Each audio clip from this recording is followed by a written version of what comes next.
시어머니 박정심과 며느리 김미경의 관계는 겉으로 보기엔 평범한 가족처럼 보였습니다. 하지만 그 이면에는 오랜 갈등과 묵은 감정들이 서서히 골마가고 있었습니다. 결혼 초반부터 김미경은 시댁을 멀리하기 시작했고 명절이나 가족 모임에도 늘 핑계를 대며 얼굴을 비추지 않았습니다. 어머니, 요즘 많이 바빠서요. 라는 짧은 며느리의 말 속에는 불편함과 무관심이 고스란히 묻어났지만 박정심은 처음에는 이런 상황을 그저 요즘 젊은 사람들 다 그런가 보다 하고 넘겼습니다. 그러나 갈등의 불씨는 차곡차곡 쌓여갔습니다. 큰아들 생일에 며느리는 남편만 보내고 본인은 나타나지 않았고 김장하던 날에는 왜 요즘도 김장을 해요? 사서 먹으면 되지. 라며 심드렁한 목소리로 말하기도 했습니다. 박정심의 마음에 작은 상처들이 생기기 시작했지만 그녀는 끝내 참았습니다. 그저 며느리가 나를 서툴러 하는 거지. 라며 자기 합리화를 하며 버텼습니다. 하지만 시간이 흐를수록 이런 일들은 더 잦아졌고 점점 며느리의 태도는 무시로 바뀌어 갔습니다. 결정적인 사건은 작은 일에서 시작되었습니다. 박정심이 몸져 누웠을 때였습니다.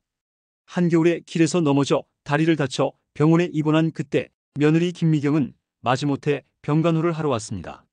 그러나 그녀는 회사 일이 바빠서 오래 못 있어요 라며 병원에 얼굴을 비춘 날이 손에 꼽혔고 딸 김지영은 딱 한 번 병원을 방문하고는 짧은 인사만 남긴 채 돌아갔습니다.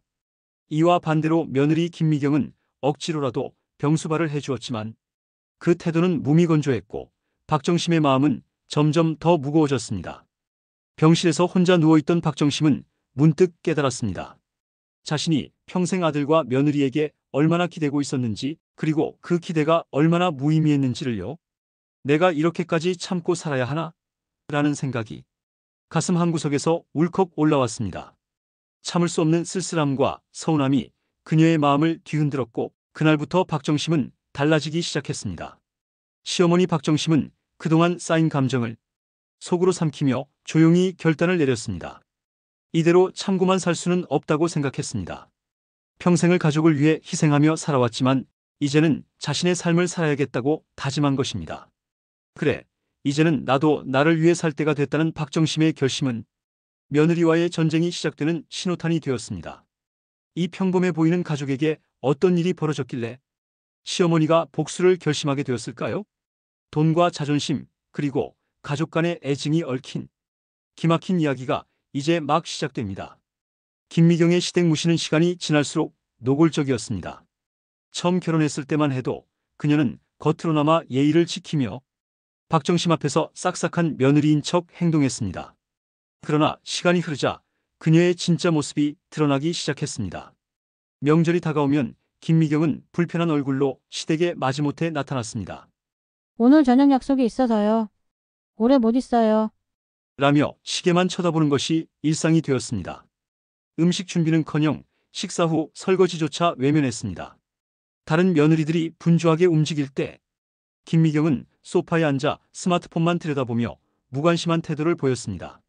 시어머니가 태아가 그릇 좀 도와줄 수 있겠니? 라고 조심스럽게 말을 꺼내면 김미경은 못 들은 척하거나 제가 설거지를 잘 못해서요. 깨뜨릴까봐 걱정돼요. 라며 애매모호하게 웃어넘겼습니다. 박정심은 속이 상했지만 대놓고 불평하지 않았습니다. 요즘 젊은 며느리들은 다 그런가 보다. 라고 스스로 위안하며 참았습니다. 시댁을 향한 김미경의 무시는 단순한 무관심을 넘어서 대놓고 비하하는 수준으로 이어졌습니다. 명절이나 가족 행사 때 시어머니의 집에 오면 그녀는 늘 냄새를 맡는 신용을 하며 얼굴을 찡그렸습니다. 어머님, 이 집은 너무 오래돼서 그런지 냄새가 나요. 환기 좀 자주 시키셔야겠어요. 박정심은 그 말을 듣는 순간 얼굴이 굳었지만 차마 말대꾸를 하지 못했습니다. 그저 어색한 웃음으로 상황을 넘겼습니다. 김미경은 그런 박정심을 보며 당연하다는 듯 스마트폰을 다시 들여다보았습니다. 심지어 시어머니의 집에서 나오는 물건들에도 핀잔을 놓기 일쑤였습니다. 박정심이 정성껏 만들어둔 반찬이나 오래된 가재도구를 건네주려 하면 김미경은 고개를 절레절레 흔들며 손사래를 쳤습니다. 괜찮아요, 어머님. 저희는 이런 거 잘 안 먹거든요. 유통기한 지난 거 아니죠? 라며 농담인 듯 비아냥거리는 말투로 거절했습니다. 그 모습에 박정심은 조용히 손을 거두며 마음 한구석이 서늘해졌습니다. 어쩌다가 이런 며느리를 봤을까 하는 생각이 들었지만 이런 속마음을 내비칠 곳도 없었습니다. 박정심의 생일날은 더 서운했습니다. 아침 일찍부터 박정심은 아들이나 며느리의 연락을 기다렸지만 그날 하루 종일 전화는 울리지 않았습니다. 결국 다음 날이 되어서야 김미경이 마지못해 전화를 걸었습니다. 어머님, 어제 생일이셨죠? 저희가 요즘 너무 바빠서 깜빡했어요. 나중에 식사라도 한번 같이 해요. 하지만 그마저도 지켜진 적은 거의 없었습니다. 나중에 만난다던 약속은 흐지부지 됐고 박정심은 그날 저녁 홀로 준비한 미역국을 먹으며 눈시울을 붉혔습니다. 아들 민수에게조차 김미경의 행동에 대해 불만을 털어놓지 않았습니다. 우리 민수가 얼마나 바쁜데 이런 걸로 괜히 속상하게 하면 안 되지. 라고 생각하며 스스로를 다독였습니다. 그러나 김미경의 무례한 태도와 무관심이 쌓이면서 박정심의 마음에는 작은 균열이 생기기 시작했습니다. 겉으로는 아무렇지 않은 척했지만 그녀의 가슴 속에는 씁쓸함과 서운함이 점점 커져갔습니다. 김미경이 시댁을 무시하는 행동은 갈수록 더 심해졌습니다. 설 명절에 시댁에 모였을 때 박정심은 오랜만에 가족들이 모여 화기애애한 분위기를 만들기 위해 노력했습니다. 하지만 김미경은 자신이 가져온 고급 디저트 상자를 스마트폰으로 찍어 SNS에 올리며 다른 가족들과는 대화도 나누지 않았습니다. 시누이들이 박정심과 이야기를 나누는 동안에도 김미경은 한마디도 하지 않고 창밖만 바라보며 한숨을 내쉬었습니다. 그날 밤 명절 음식 설거지가 끝난 뒤 박정심은 며느리에게 방을 내주고 자신은 작은 방에 누웠습니다. 새벽에 깨어보니 김미경은 여전히 스마트폰을 들여다보고 있었습니다. 박정심이 잠결에 물었습니다. 미경아, 아직도 잠 안 자니? 김미경은 무심하게 대답했습니다. 어머님, 여기 잠자리가 불편해서요. 매트리스가 너무 딱딱해요. 호텔에서 자는 게 나을 뻔했네요. 박정심은 가슴이 철렁 내려앉았지만 이내 아무런 말도 하지 않았습니다. 그렇게 시간이 흐르면서 박정심은 자신이 참는 게 당연하다고 여기게 되었습니다. 하지만 마음 깊숙한 곳에서는 어쩔 수 없는 서운함과 외로움이 조금씩 쌓이고 있었습니다. 김미경의 행동이 갈수록 무례해질 때마다 그녀의 마음속에는 억눌렀던 감정들이 조금씩 피어올랐습니다. 내가 이렇게까지 참아야 하나? 내가 무엇을 잘못했기에 이런 대접을 받아야 하지? 박정심의 인내심은 서서히 한계에 다다르고 있었습니다. 이제 박정심은 더 이상 김미경의 무시에 눈 감아주기 어려운 지경에 이르렀습니다. 그동안 참고 있던 감정들이 점점 차오르며 그녀의 마음속에서 하나의 결심이 자리 잡기 시작했습니다. 더는 참고만 살지 않겠다는 다짐이었습니다. 김미경의 행동에 대한 박정심의 반격은 이제 막 시작되려 하고 있었습니다. 어느 날 아침 박정심은 평소처럼 집 근처를 산책하며 장을 보러 나갔습니다. 햇살은 따뜻했지만 길가의 보도블록은 오래되어 군데군데 튀어나와 있었습니다. 마음이 조금 급했던 박정심은 그만 발을 헛디뎌 넘어지고 말았습니다. 어머, 짧은 비명이 길 위에 울렸고 행인 몇 명이 놀라 달려왔습니다. 한 손으로 다리를 감싸준 그녀의 얼굴은 고통으로 일그러져 있었습니다. 괜찮으세요? 구급차 부를게요. 지나가던 사람들이 돕기 시작했고 곧 구급차가 도착했습니다. 박정심은 다리와 발목에 큰 부상을 입어 병원으로 실려갔습니다. 병원에서 검사 결과 다리뼈에 금이 가고 발목 인대가 심하게 손상됐다는 진단이 나왔습니다. 의사는 최소 3개월의 입원 치료가 필요하다고 설명했습니다. 소식을 들은 며느리 김미경과 딸 민정은 각자의 방식으로 병문안을 왔습니다. 하지만 그 방문은 박정심에게 또 다른 씁쓸함을 남겼습니다. 김미경은 병문안 첫날 카페에서 산 음료와 간단한 과일을 들고 병실에 들어섰습니다. 어머님, 많이 놀라셨죠? 다리 다치셨다니 큰일이에요. 그녀의 말은 걱정스러워 보였지만 행동은 달랐습니다. 병실 의자에 앉아 몇 마디 이야기를 나누던 그녀는 시계를 자주 쳐다보았습니다. 저도 일이 많아서요. 빨리 가봐야겠어요. 20분도 되지 않아 병실을 떠나버렸습니다. 며칠 뒤 김미경은 다시 병문안을 왔습니다. 이번에는 병실 바깥에서 박정심의 간병인에게 큰 소리로 말했습니다. 어머님 병수발 제가 다 하고 있다니까요. 정말 힘들어요. 생색내는 목소리는 병실 안까지 또렷하게 들렸고 박정심은 괜스레 몸 둘 바를 몰랐습니다. 그녀는 김미경이 자신의 병수발을 하고 있다는 말을 전혀 이해할 수 없었습니다. 간병인 덕분에 김미경이 한 일은 거의 없었기 때문입니다. 딸 민정도 병문안을 왔지만 상황은 크게 다르지 않았습니다. 병실에 들어선 민정은 어머니의 얼굴을 보자마자 엄마 괜찮아. 바쁘긴 한데 와봤어. 라고 말했습니다. 얼굴에는 걱정이 서려 있었지만 시간은 내주지 않았습니다. 불편한 듯 잠시 앉아있던 민정은 엄마 바빠서 오래 못 있어. 나중에 또 올게. 라며 20분 남짓한 방문을 끝냈습니다. 박정심은 두 아이의 차가운 방문 이후 침대에 누워 깊은 한숨을 쉬었습니다. 두 눈을 감고 생각했습니다. 가족이 나를 이렇게 생각하는구나. 내가 아프다고 해서 조금 더 신경 쓰는 것도 힘든 건가? 그녀는 혼자 병실 천장을 보며 자신의 위치를 되새겼습니다. 입원 생활이 길어지면서 병실은 점점 외로운 공간이 되었습니다. 그나마 유일하게 병실을 자주 찾던 간병인의 도움 덕분에 큰 어려움은 없었지만 박정심은 가족들에게 더 이상 기대할 수 없다는 생각이 머릿속에 자리 잡기 시작했습니다. 하지만 그녀를 더욱 충격에 빠뜨린 것은 퇴원 날이었습니다. 박정심은 퇴원을 준비하며 마음 한편으로는 다시 집에서의 일상을 이어갈 기대감을 품었습니다. 하지만 그 기대는 김미경의 말 한마디로 산산조각이 났습니다. 퇴원 수속을 도와주던 김미경은 가방을 정리하며 퉁명스럽게 말했습니다. 어머님, 이제 퇴원하셨으니까 좀 알아서 하세요. 저도 지칠 대로 지쳤거든요. 박정심은 순간 아무 말도 할 수 없었습니다. 퇴원하는 자신을 집으로 데려다 주기는커녕 손사래를 치듯 그 말을 남기고 돌아서는 김미경의 뒷모습을 바라볼 뿐이었습니다. 그녀는 서서히 밀려드는 감정의 파도 속에서 스스로를 다독이며 병원 문을 나섰습니다. 그러나 그날 밤 그녀는 침대에 누워 큰 결단을 내리게 됩니다. 이제는 나를 위해 살아야겠다. 그녀는 그동안의 희생과 가족을 위한 헌신이 더 이상 자신에게 아무런 의미가 없음을 깨달았습니다. 병원 침대 위에서 느꼈던 외로움과 무관심이 그녀의 마음을 굳게 만들었습니다. 박정심은 퇴원 후 병원에서 있었던 일을 곱씹으며 자신을 무시한 며느리와 딸의 태도를 떠올렸습니다. 오랜 희생과 인내 끝에 돌아온 것은 외면과 홀대뿐이라는 현실이 그녀를 깊은 절망에 빠뜨렸습니다. 하지만 박정심은 오래 머물지 않았습니다. 그녀는 더 이상 자신을 무시당하지 않겠다고 결심하며 인생의 새로운 장을 열기로 마음먹었습니다. 다음 날 박정심은 은행을 찾아가 집을 주택연금으로 전환했습니다. 그녀는 오랫동안 아들 가족에게 물려줄 집이라고만 생각했던 재산을 이제는 자신을 위해 사용하기로 했습니다. 아들 부부에게는 간단히 집 팔았다. 이제 나한테 남은 건 아무것도 없다라고 알렸습니다. 김미경은 어머님, 갑자기 그게 무슨 말씀이세요? 라며 당황했지만 박정심은 단호히 선을 그었습니다.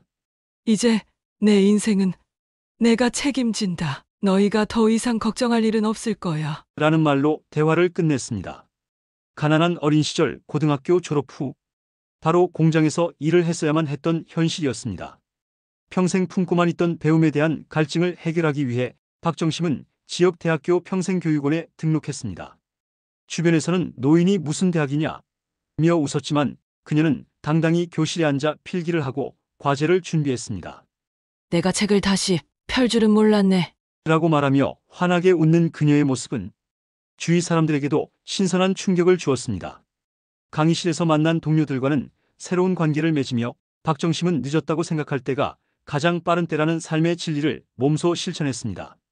건강을 되찾기 위해 동네 산악회에 가입한 박정심은 매주 산을 오르며 새로운 즐거움을 발견했습니다.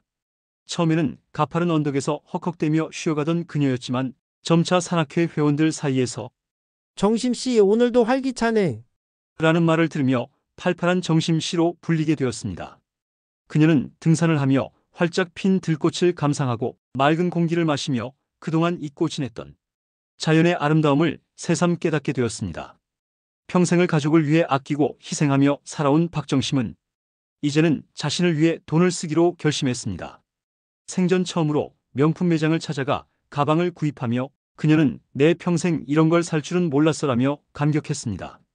가방을 들고 집으로 돌아온 박정심은 이게 내 인생 첫 사치야. 라고 말하며 웃었습니다. 그녀의 명품백은 단순한 물건이 아니라 스스로를 위해 돈을 쓸 자격이 있다는 자신감의 상징이었습니다. 매달 들어오는 연금을 바탕으로 박정심은 국내 곳곳을 여행하며 새로운 취미를 찾았습니다. 한적한 바닷가를 걸으며 사진을 찍고 산속의 작은 찻집에서 따뜻한 차를 마시며 여유를 만끽했습니다.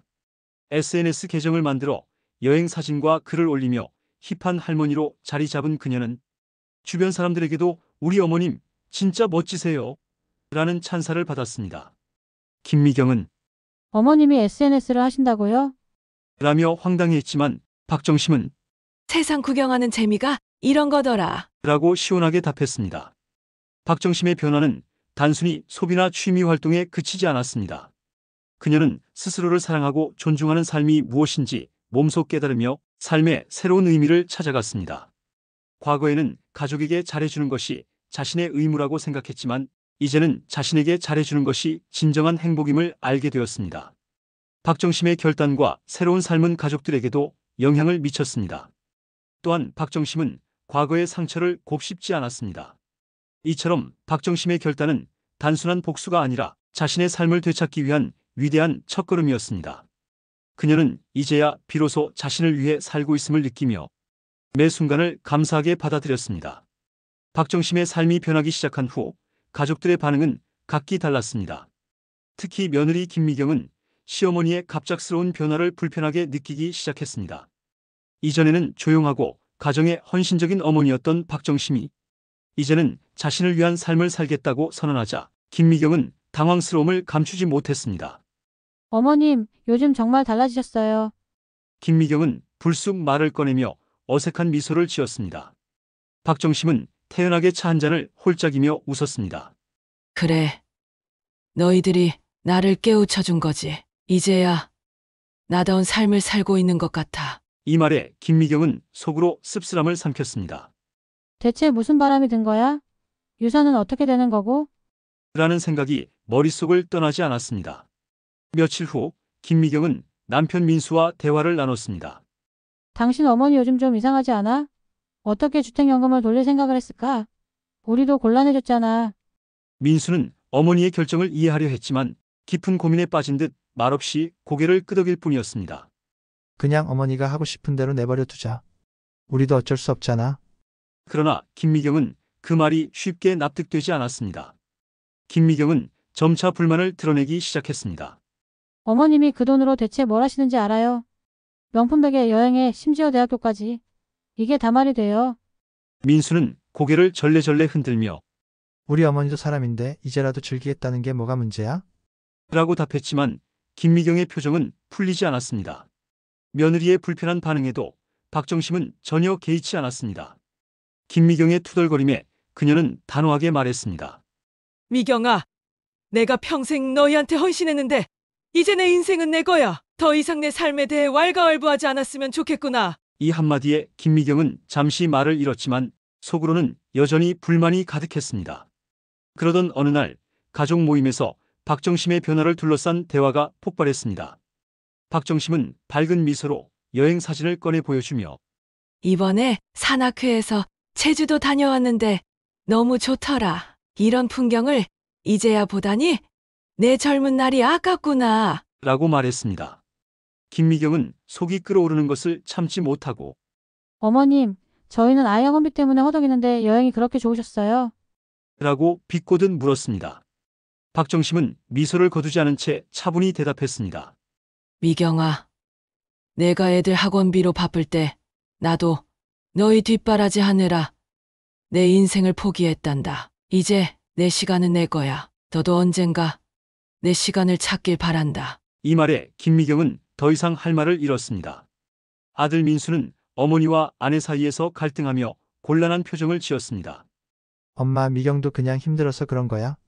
너무 기분 나빠하지 마. 그러나 박정심은 민수를 똑바로 바라보며 단호하게 말했습니다. 민수야, 내가 힘들어할 일 없어. 난 너희에게 짐이 되지 않을 거니까 이제 내가 알아서 할 테니 여인은 내 가정을 잘 꾸려. 김미경은 여전히 속이 불편했지만 더 이상 박정심의 태도를 바꿀 수 없다는 것을 깨달았습니다. 그래도 어머님이 이렇게 변하실 줄은 몰랐어요. 적어도 우리한테 상의는 하셨어야죠. 그녀의 말에 박정심은 짧고 단호하게 대답했습니다.